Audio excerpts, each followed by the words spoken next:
Fala pessoal, tudo bem com vocês? Hoje a nossa aula é sobre ciclo menstrual e eu sei que é um assunto chato, de decoreba, confuso muitas vezes. Então hoje eu quero revisar com vocês os principais temas sobre esse assunto que vão dar a base para acertar as questões tanto do ciclo fisiológico quanto das suas alterações que a gente vai ver aí nas próximas aulas. E isso vai te diferenciar na hora da prova. Se animou aí? Então vamos lá! Preciso começar essa aula dizendo que não é só você que tem dificuldade em aprender o ciclo menstrual. Até mesmo na residência e depois que a gente termina a nossa formação, sempre a gente tem que estar se atualizando, revisando, porque é difícil mesmo entender.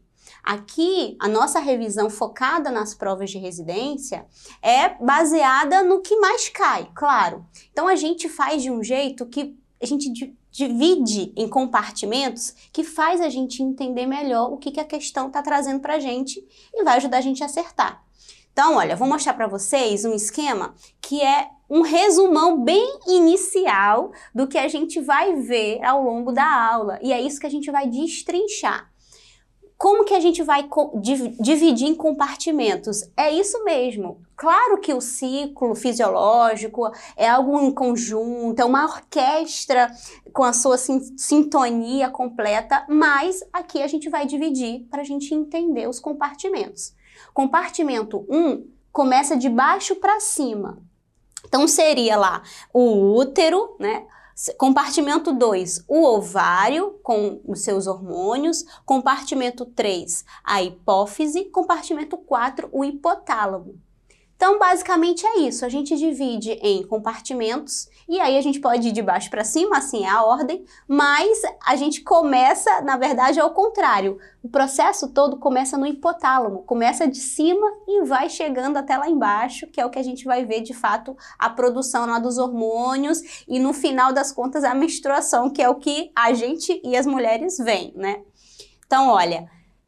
No hipotálamo, a gente vai ter a liberação do GNRH, que é o principal hormônio que é liberado. O GNRH é o hormônio liberador das gonadotrofinas que estão armazenadas lá na hipófise anterior e, de acordo com a liberação pulsátil do GNRH, a hipófise vai liberar ou FSH ou LH.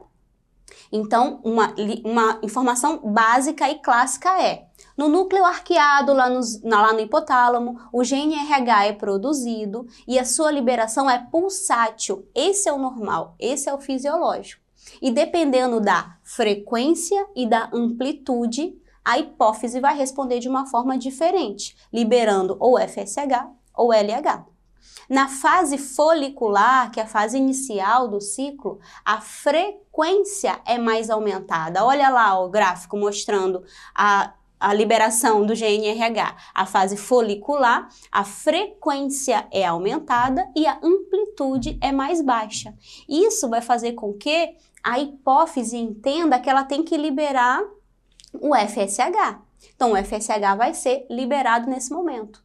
Na fase lútea, ali na segunda fase do ciclo menstrual, a amplitude já é maior e a frequência é menor. Vamos ver lá de novo, olha, fase lútea, a amplitude é maior e a frequência é menor.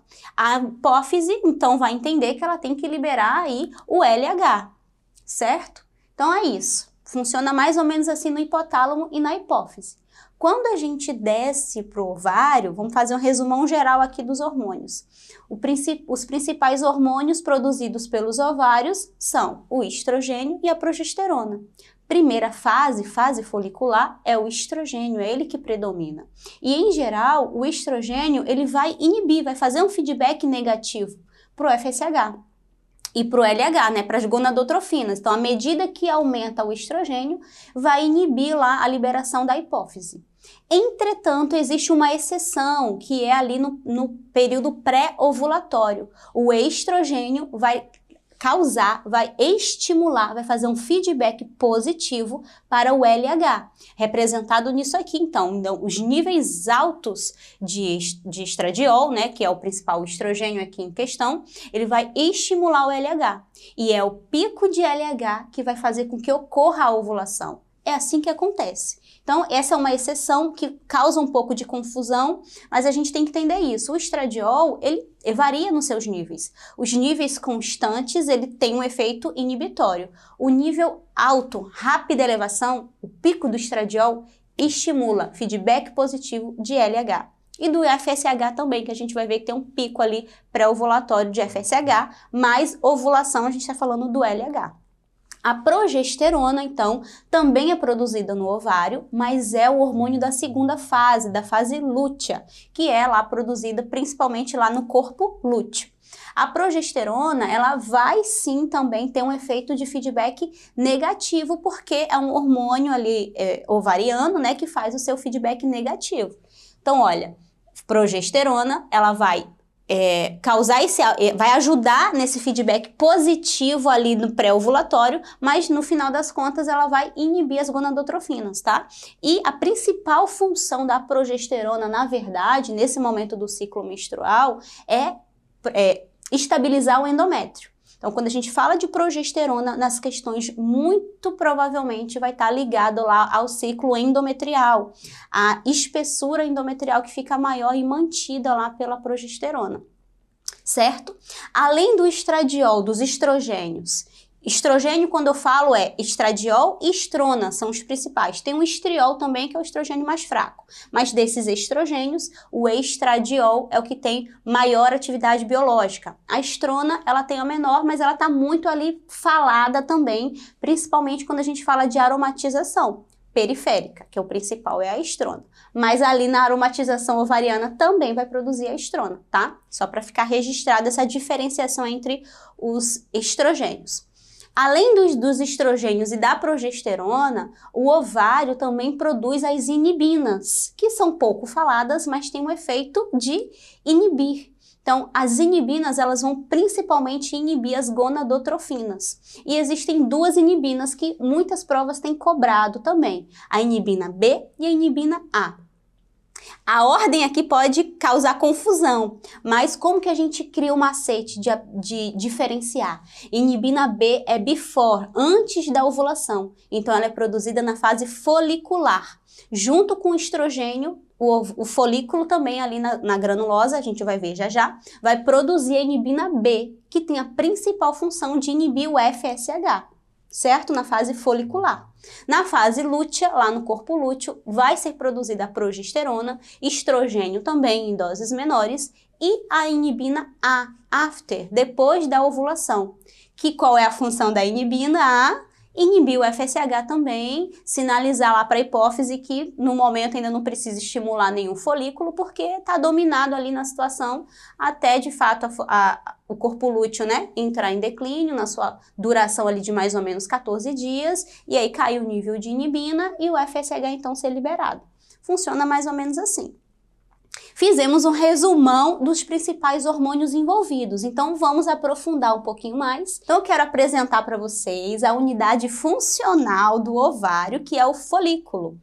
Olha lá o folículo ovariano, olha. Ele tem a sua camada externa, que é a teca, que é o telhado do folículo, está na parte de fora do folículo, e tem a sua camada interna, de dentro, que é a granulosa.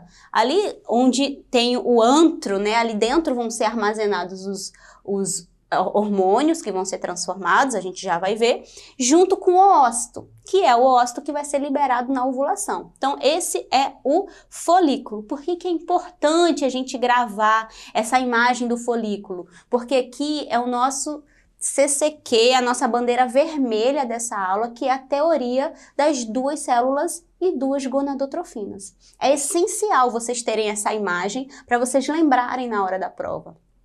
Porque a produção de hormônios vai se guiar aqui nessa localização de cada uma dessas camadas do folículo.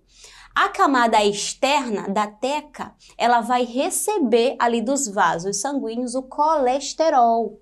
Então, os hormônios são produzidos a partir do colesterol. O colesterol, ele é transformado nos androgênios, claro, primeiro em progesterona, depois essa progesterona vai ser transformada nos androgênios, principalmente quem? Androstenediona e testosterona. Então, na teca, vão ser produzidos os androgênios. Por ação de que gonadotrofina? Do LH, certo? O LH que está ali por fora, então, na teca. O FSH é a primeira gonadotrofina liberada na fase folicular. Pensa, então, que o oócito está dentro do folículo, está na granulosa. Então, é ali que o FSH vai agir também. Então, olha só, esses androgênios produzidos na teca, eles vão tanto para a corrente sanguínea quanto para dentro do folículo. Ali por difusão, eles passam então para a camada granulosa. Então, a camada granulosa tem receptores para FSH e é o FSH que vai potencializar a função da aromatase, que é a enzima que vai transformar os androgênios em estrogênios. Então, vai transformar a androstenediona e a testosterona em estrona e estradiol. É isso que acontece. Então, teca, LH, androgênios, granulosa, FSH, estrogênios. Sabendo disso, vocês vão acertar muitas questões, porque elas perguntam de variadas formas sobre esse conteúdo, que é essa teoria das duas células, duas gonadotrofinas. Que células são essas? As células da teca e da granulosa.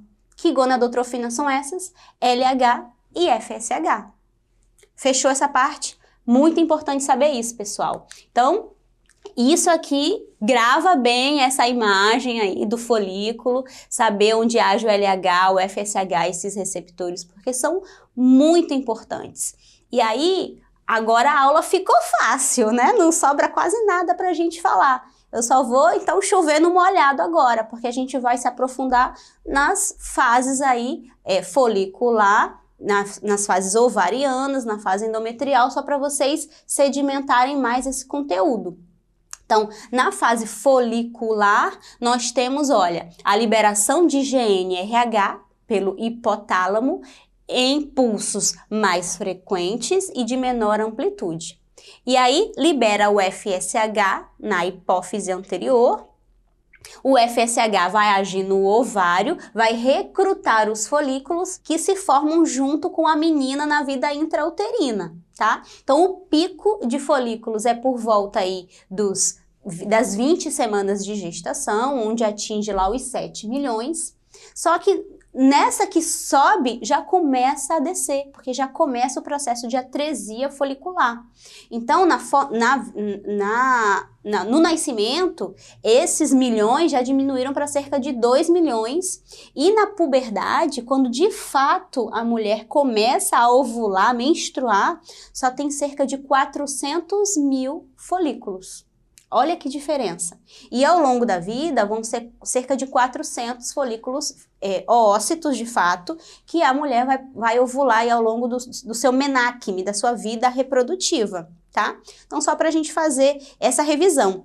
Todos os meses, o FSH vai recrutar cerca de 1.000 folículos e só um vai se tornar o dominante. Então, todos os outros vão entrar em processo de atresia e esse dominante, que foi o que demonstrou mais receptores para FSH, então, ao mesmo tempo que ele produz, que ele tem mais receptor para FSH, ele vai produzir mais estradiol e mais inibina B e vai fazer com que diminua essa quantidade de FSH, vai fazer esse feedback negativo e aí o FSH, então, a hipófise vai entender que já tem um dominante ali, não precisa mais liberar o FSH e aí o nível começa a cair dessa gonadotrofina. Funciona mais ou menos assim. Então, no ciclo ovariano, na fase folicular, nós falamos do GNRH, nós falamos do FSH, e aí, olha, o estradiol. O estradiol, então, vai começado, né, vai começar a ser produzido ali pelo folículo, na granulosa, vamos revisar, os androgênios vêm da teca, bateu conhecimento, vêm da teca por difusão para a granulosa e são aromatizados sob a ação do FSH, em estradiol e estrona, os estrogênios, tá? O estradiol, então, vai ter os seus níveis cada vez mais aumentados e aí na fase pré-ovulatória, no final da fase folicular, atingiu seu pico máximo, cerca de 200 picogramas. Esse é um número que vocês não precisam decorar, mas esse pico de estrogênio faz com que aconteça o pico de LH. E aí a gente está entrando na fase ovulatória. A fase ovulatória pode ser de fato uma fase, parte desse ciclo ovariano, considerado aí por algumas referências, ou pode ser só um período, um evento que acontece no final da fase folicular, entre a transição da fase folicular e da fase lútea. Tá? Depende muito da referência. Então, a ovulação é um marco, é um evento, ou pode ser de fato considerada uma fase aí, a fase ovulatória. E aí, o que a gente tem, então, nessa fase ovulatória que vocês precisam gravar, que cai muito, muito, muito nas provas, olha. A gente, então, depende de um pico de estrogênio para acontecer o pico de LH, certo? Acontecendo o pico de LH, aí a gente abre um parêntese para falar do pico de LH. A ovulação vai acontecer depois de um tempo que o LH começou a subir e depois de um tempo que o LH atingiu seu pico, certo? Então, entendam isso, porque algumas provas, algumas questões são maliciosas e perguntam exatamente isso. É isso aqui que cai, olha. A ovulação acontece 30 a 36 horas após o aumento do LH. Olha que maliciosidade.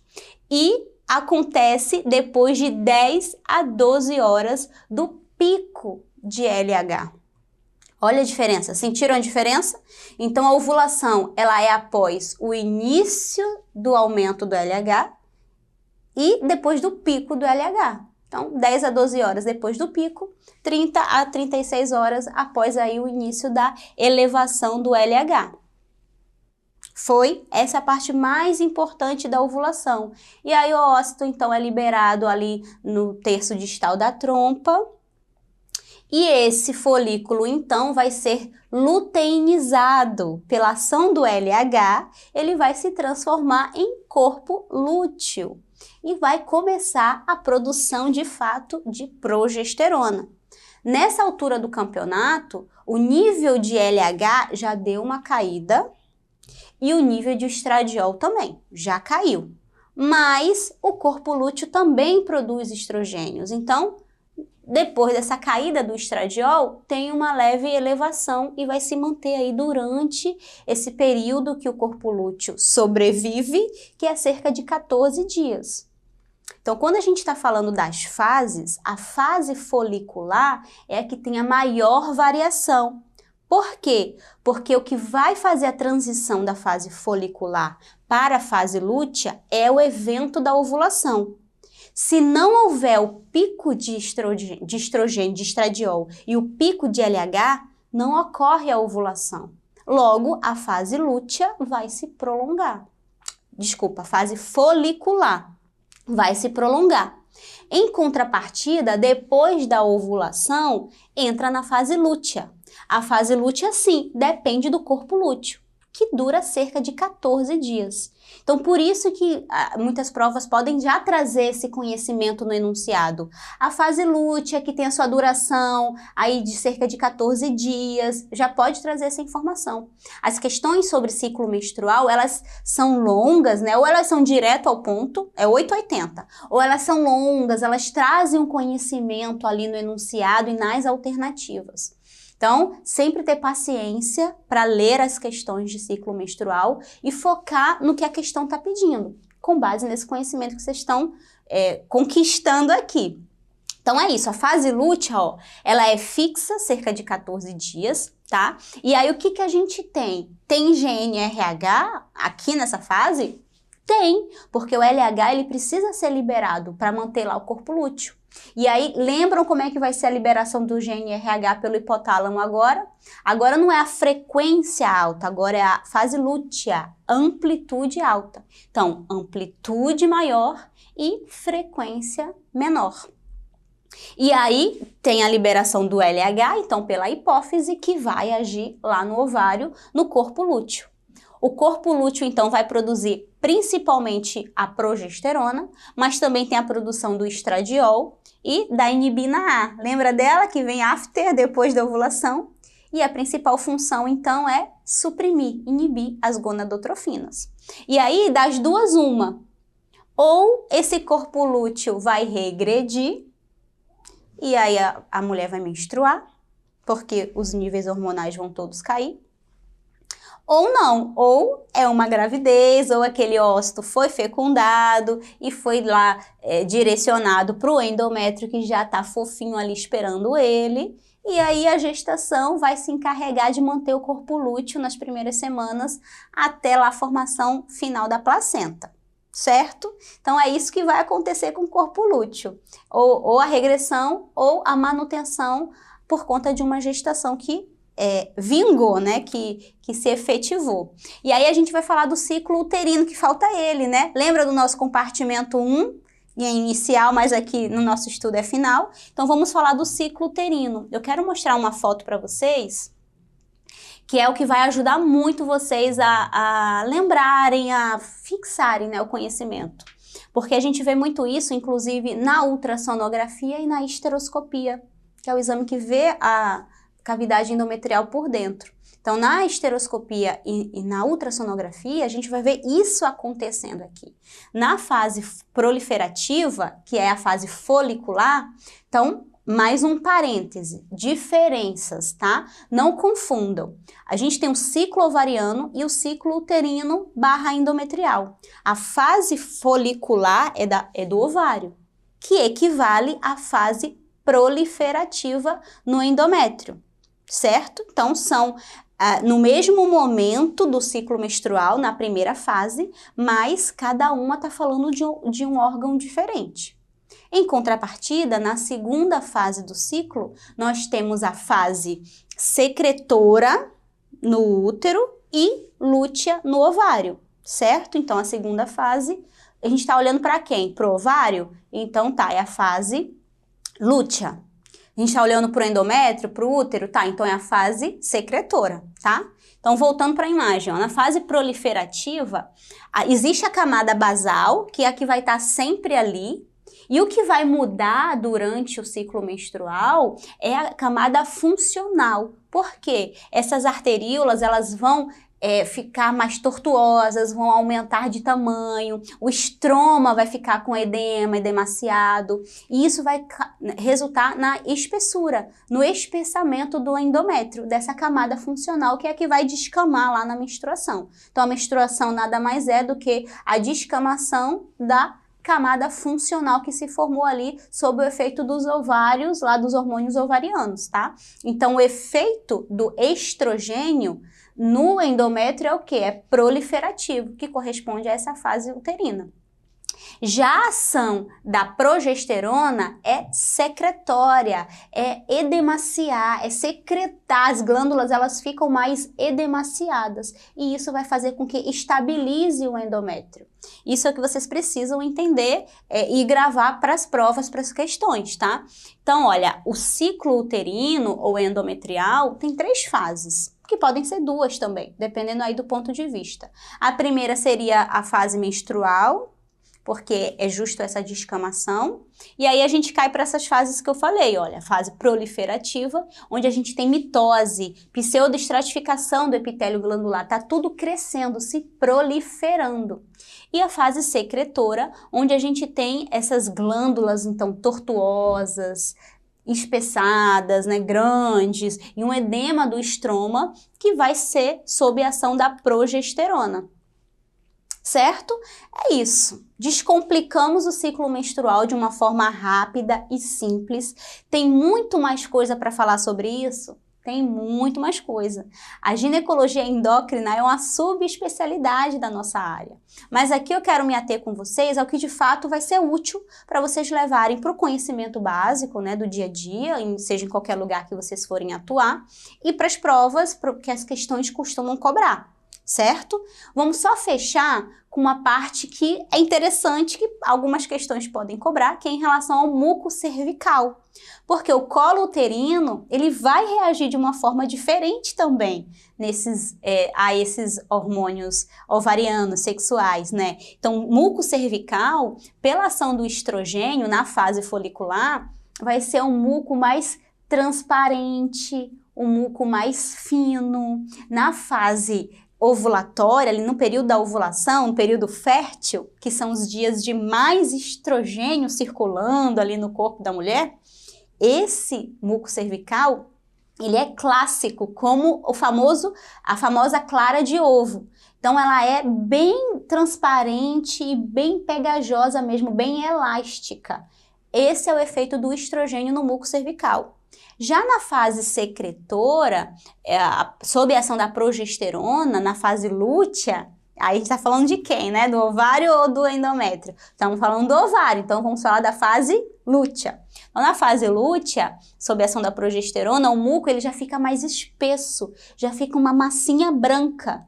Essa é a ação da progesterona. Então, essa é a diferença do muco cervical aí, na fase folicular, né, na fase de proliferação, aí sob a ação do estrogênio, mais transparente, mais elástico, clara de ovo, e na fase lútea ou secretora, aí sob a ação da progesterona, fica mais espesso, mais esbranquiçado, mais aquela massinha branca mesmo, tá? Então, resumindo tudo que a gente falou aqui, os tempos, né, tudo que acontece então no ciclo menstrual, nós temos a duração, em relação ao fluxo, em relação às fases do ciclo ovariano e do ciclo uterino, tá?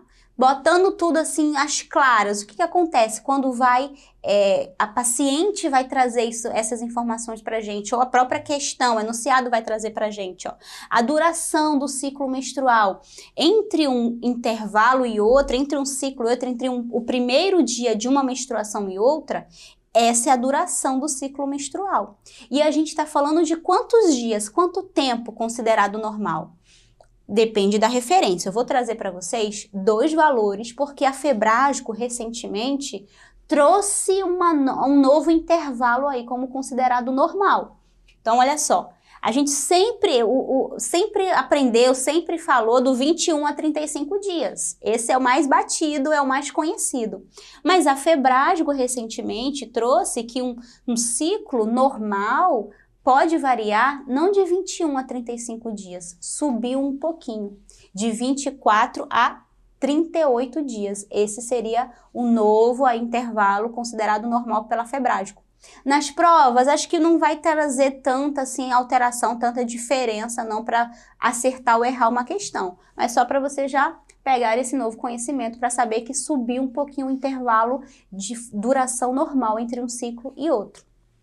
Em relação ao fluxo menstrual, olha, 2 a 6 dias era o período sempre considerado normal, tá? Só que o novo valor da Febrasgo, então, ó, subiu um pouquinho também, é de 3 a 8 dias. Certo? Então, um fluxo durando até 8 dias pode ser o normal para uma mulher, enquanto que 3 dias é considerado normal de outras mulheres. Em relação à perda sanguínea nesse fluxo menstrual, como que é, Tabata? Porque a gente está falando de duração entre uma e outra, está falando de dias que sangram, mas e o quanto sangra? A Febrasgo também atualizou esses valores, mas eu vou trazer para vocês o antigo e o novo. Né? Então, olha, 20 a 60 ml era o que a gente sempre falava. É isso, tá?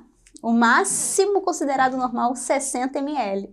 E muitas mulheres acham que estão ali em hemorragia interna, perdendo todo o seu sangue, seus litros, mas não. 60 ml aí era considerado normal. E o que a Febrasgo fez? Aumentou um pouquinho, porque as mulheres que sangram mais dias podem sangrar um pouco mais. Mas o quanto aumentou? Olha o que a Febrasgo fez. Diminuiu para 5 ml e aumentou o valor máximo para 80. Então, 80 ml é o máximo considerado normal durante um período ali menstrual, durante aqueles dias de fluxo sanguíneo. O que também é pouco, né?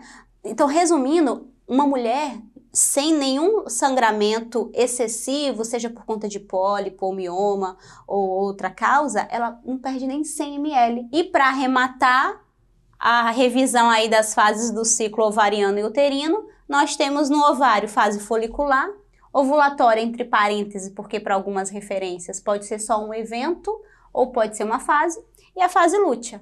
Enquanto que no útero, lá no endométrio, a gente tem a fase menstrual, a fase proliferativa e a fase secretora. Vamos para a última imagem, já o fechamento da nossa aula. Vamos colocar no gráfico tudo isso que a gente falou? Então, trouxe para vocês uma imagem que vai ajudar a clarear ainda mais os pensamentos. Por quê?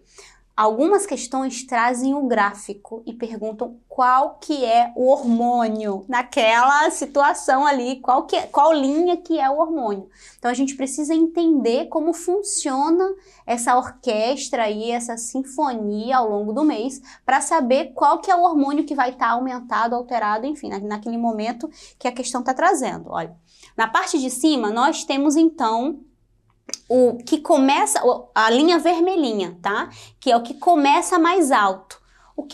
Qual é o hormônio que vai começar já mais alto na primeira fase do ciclo menstrual? É o FSH, que é o que vai começar o recrutamento folicular. Então, o primeiro hormônio que já começa alto é o FSH.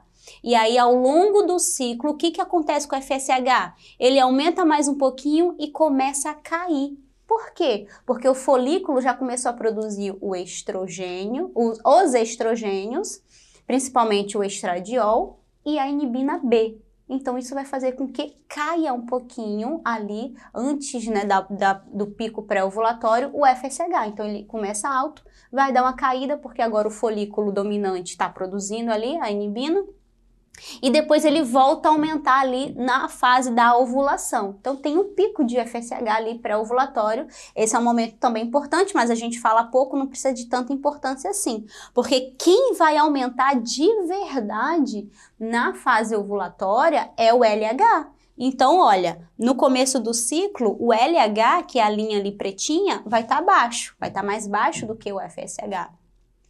E a partir de um momento que o folículo está produzindo estrogênio, de repente o pico de estrogênio causa o pico do LH. Então, quando a gente junta com a de baixo, a vermelhinha de baixo, o estrogênio, fica mais fácil de entender. Então, primeiro aumenta o estrogênio, o estradiol, para que e aí depois desse aumento, desse pico de estrogênio, lá, de fato, na ovulação, aquelas horinhas antes, tem o pico do LH. Olha como já ficou mais claro. E aí, olha, voltando para o LH, depois da ovulação, esse pico, ele dura cerca de 50 horas, mais ou menos, e depois, ó, a queda, né? Aí ele cai. Mas o GnRH continua lá liberando ele, não cai totalmente, mantém um valor ali basal durante a fase lútea.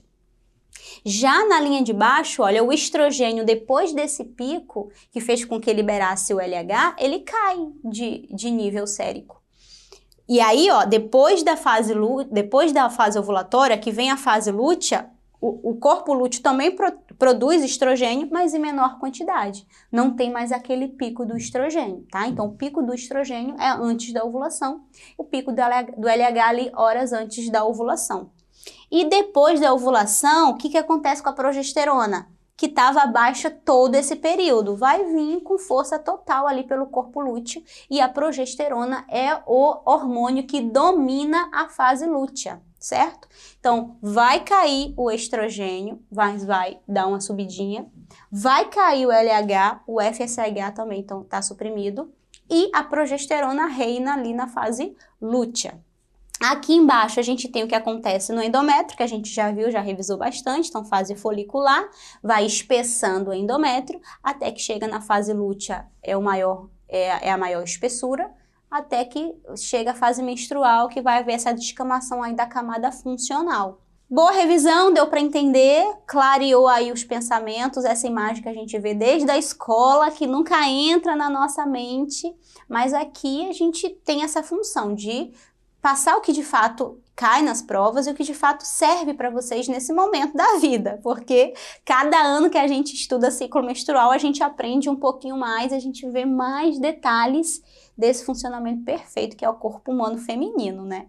É um milagre, né? Deixa a parte, assim, pela parte que me toca, a menstruação, na verdade, é o sinal de que tudo está funcionando perfeitamente, que todos os feedbacks positivos e negativos ali aconteceram e não houve a ovulação, não houve a fecundação e, de fato, aí evoluiu para essa descamação, que, na verdade, é o período de redução ali de queda de todos os hormônios até que o FSH começa a ser liberado de novo e um novo ciclo começa.